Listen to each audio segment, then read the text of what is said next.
Now, at level 500, which is reached by 4% of the population, is the capacity for actual love. At 500, love takes on a different experiential reality. It's not the emotion of love.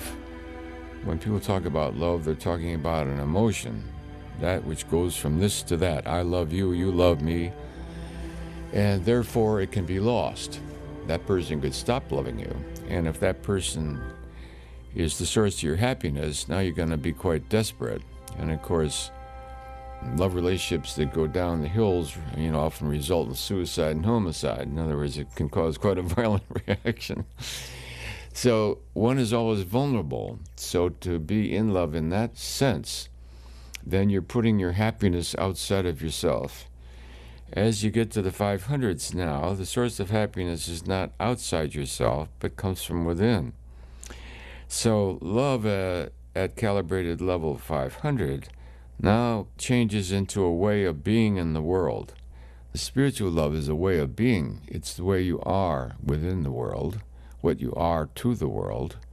It's now beyond emotion, doesn't depend on emotion, and it's independent of the world. If the other person loves you, so much the better, and if they don't, you continue to love them anyway.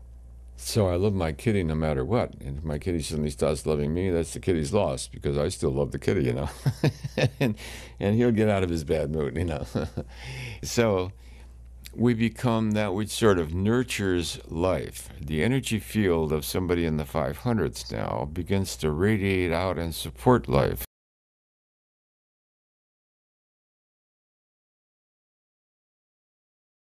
The best way to handle a prayer for a Ford is to surrender your desire for a Ford.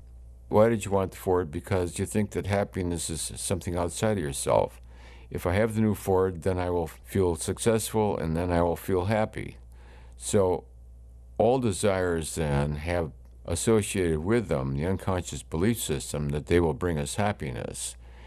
But that makes us very dependent on the external world, and so our happiness is always vulnerable, and therefore we live in fear all the time, because if the source of happiness is outside yourself, you're always in a weak and possibly victim position.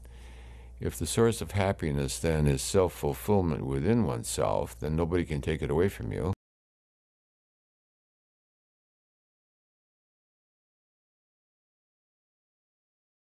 So people say, how can I grow spiritually? Do I have to go somewhere? Do I have to get a guru? Do I have to join a meditation group? Do I have to recite mantras or what? No, you don't have to do that at all. It's so simple that it's overlooked all the time. It's a decision to be loving and kind towards all of life, including your own, at all times, no matter what. To be forgiving, to be gentle, to be that which is supportive of life. So that becomes not what you do, but what you are. You become that which supports life, supports all endeavors. It encourages those who need encouragement, and it becomes the energy of life itself. So it becomes almost like the manifestation of the Divine Mother as well as the Divine Father. So it's the merging of the two, you see.